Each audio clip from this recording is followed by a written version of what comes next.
في أحضان أرض مصر حكم العثمانيين لمصر. شهدت البلاد سلسلة من الحروب والصراعات التي تجلى فيها براعة القادة العسكريين وقوة الجيوش العثمانية. تمثلت أهمية هذه الحروب في عدة جوانب مثيرة للاهتمام. أولاً، جاءت معركة القاهرة عام 1517 كنقطة تحول استراتيجية، حيث شهدت سقوط الدولة المملوكية وسيطرة العثمانيين على مصر. هذه المعركة لم تكن مجرد صراع عسكري، بل كانت تمثل تحولاً كبيراً في السيطرة على الموارد والطرق التجارية الحيوية في المنطقة.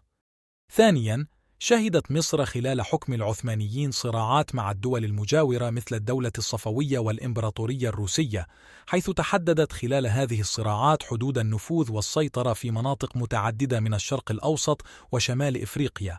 ثالثاً، جلبت حروب العثمانيين في مصر تطورات هامة في مجال العلوم العسكرية والتكتيكات الحربية.